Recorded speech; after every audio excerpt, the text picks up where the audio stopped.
Bismillah ve salatu ve selamu ala Resulillah ve ala alihi ve sahbihi ve min vale Muhammed ibn İsmail el-Bukhari rahmetullahi aleyhi ve sahih Bukhari namlı kitabıda bugün taharet hakkındaki münasebetli bablardan taharetini isbaq qilishda. Isbaq deganimiz mükemmel, to'liq,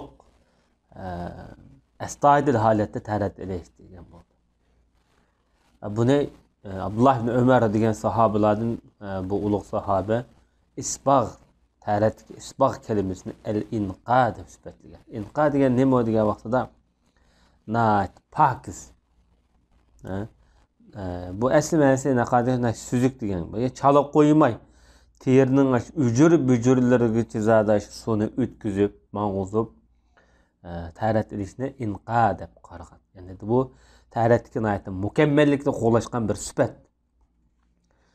Bu 139. numaralı hadiste İmam Bukhari rahmetullahi aleyh bizga Abdullah ibn Mesleme hadis so'zlab bergan edi deydi. Bu İmam Bukhari'ninki ustozlardan başta o'tdi tarjimali Qa'nabi nomi bilan mashhur bo'lgan. Bu zot Malik'ten rivoyat qilyapti. Malik 4 mazhab asoschilaridan biri bo'lgan İmam Malik rahmetullahi aleyh. İmam Malik Musa ibn Uqbadan bayon qilyapti. Musa ibn Uqba İslam tarixida o'tgan mashhur büyük katta tabiin ulamalardan sanaladi. Bu har qanday Peygamber Aleyhisselatü Vesselam'nınki tercüme halığı münasebetlik rivayetler bo'lsa, Musa ibn Uqba'nınki rivayetinden kaçıp qutulanmagan. Demek bu adam İslam tarixidagi yarqin ulug' shaxs deyishki bo'ldi. Bu adamninki asli kelib chiqishi Zubayr ibn Avvam degan Peygamber sallallohu alayhi vasallamning bojisining ozodgardisi bo'ladi. Undaqda bu kishi sahobalar oilasida cho'ng bo'lgan deyishki bo'ldi. Ham Zubayr ibn Avvamninki kichik o'g'li Urvat ibn Zubayrmi islom tarixini yaxshi biladigan odam bo'lib, Rasulullohning hayotiga munosabatli Rasulullohning jang ish izlarini yaxshi biladigan odam. Balkim Musa ibn Uqba Urvanninki ta'siriga uchragan bo'lishi mumkin. Chunki mush oilaning xizmatchisi bo'lg'achqa. Bu Musa ibn Uqba 141-yili o'lib ketgan ishonchlik muftilardan o'ziniki kelib chiqishi tuvan qatlamdagi, tuvan ijtimoiy qatlamdagi odam bo'lsa-mu, ilmning qudrati va imonning kuchi bilan Madinaniki donglik muftisiga aylangan buyuklardan. Bu odamniki Mag'ozi nomli kitobi va ayni davrdagi Resulullah'nınki jang ishlariga munosabatli kitoblar ichida eng sahih kitob deb sifatlagan. Bu sifatni İmam Malik rahmetullahi alayhi va shu davrning bir qism kat ulamolari buni bergan. Yana bir buyukimiz Musa ibn Uqbadan Kurayb degan tungi rivoyat o'tdi. Abdullah ibn Abbosning ozodgardisi edi. Abdullah ibn Abbosning bu ozodgardisi Usame ibn Zeyd'den rivayet kılıbdı. Usame ibn Zeyd dese bizim kallımızda büyük bir sahabe keladi. O kim o desek, bu kişinin dadısı mı Resulullah'ın dostu, bu kişi mi Resulullah'ın dostu. Peygamber sallallahu aleyhi ve sellem ölüp ketken vaxtında 20 yaşının karşısına ağan. Peygamber sallallahu aleyhi ve sellem ölüp ketişten burun bu kişinin Rim imperiyasi urush qilishga avatgan shu vaqtda 18-19 yaş vaqtidagi paytlar.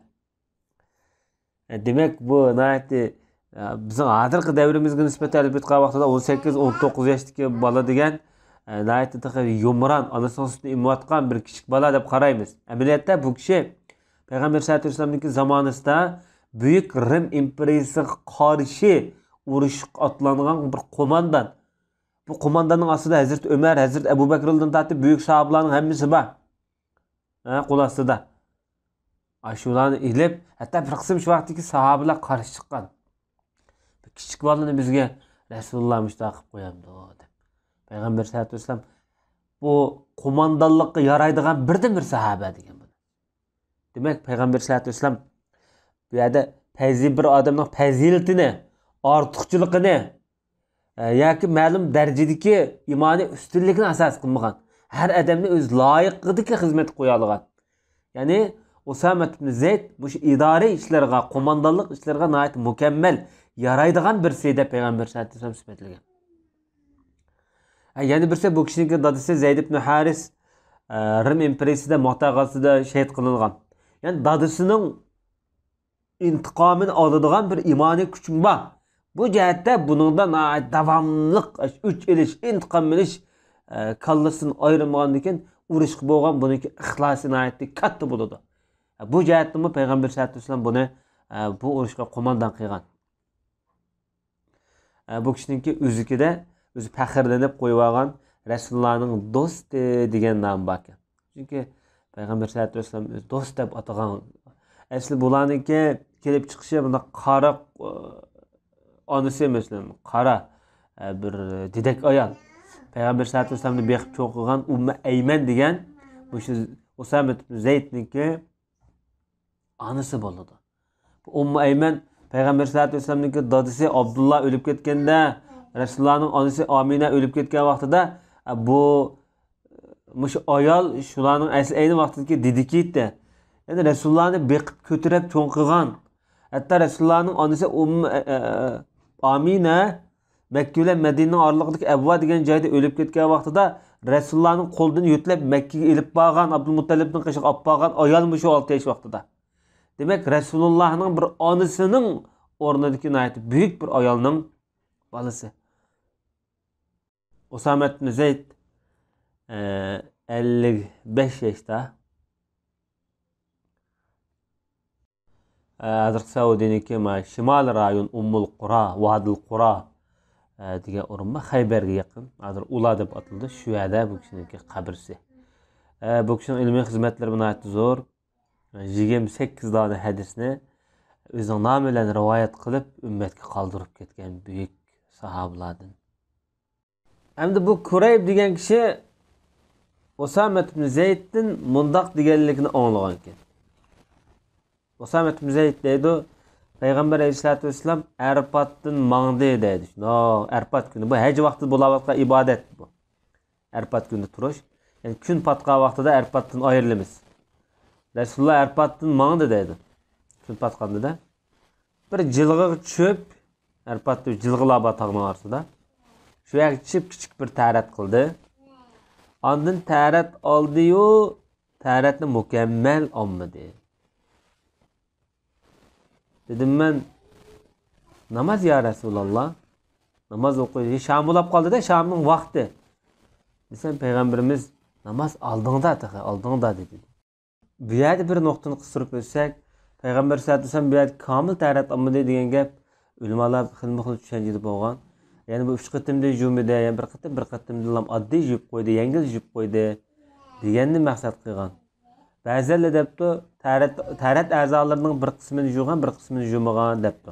Bu qarashni ulamalar yo'q bu ta tuvan qarash. Ba'zilar yo'q bu faqat istinjoli qilgan deb. Ba'zilar debdi Usama ibn Zayd bu suvni quyib bergan vaqtida Rasululloh cho'qim tarat oladi deb qo'ygan, taratning suyini. Ammo Rasululloh to'liq olmagan. Shuning buni tarat suyi deb atagan dedi. Eng muhimi Payg'ambar sollallohu alayhi vasallam bu taratni olgan yo'q, lekin uningdan Rasululloh namozni maqsad qilmagan. Rasululloh tarat asas ko'plik namozni maqsad qiladi. Lekin taratni olgan bilan namozni maqsad qilmagan. Bu qarashni ulamalar bakrak yaqin qarash bo'lishi mumkin degan. Eng muhimi Payg'ambar sollallohu alayhi vasallamniki bu shu Arfat maydonidagi shu vaqtdagi muhim holatlarningki bir qismi bu. Muhim masala bu yerda hamda Payg'ambar sollallohu alayhi vasallam bu safar ustida yaqin suv bo'lmagan ahvol ostidagi avval bo'lgandan keyin namoz o'qigidak bir holatda tarat olgan bo'lishi ehtimoliga yaqin. Chunki namoz ya Rasululloh demaydi, savol qo'yolmaydi tarat bo'lmagan odamga. Payg'ambarimiz uloqqa mindi, namozni o'qimadi Arfatda, hatto Muzdalifga kelib tushib, bu yerda yana qaytadan Payg'ambarimiz tarat olib, taratini aytdi mukammal deb bulab namozga takbir aytilgan vaqtida Shamni o'qidi deydi. Hamma odamlar tugisini o'z joylariga cho'kilandi. Vaqtda u Muzdalif degan hozir masalan ikki tog'ning orasidagi uzun ketgan bir jilg'a 6-7 kilometr atrofida. Arfatdan yongan vaqtida biz shu Muzdalifga kelib qo'nimiz bu hajning vojibatlaridan.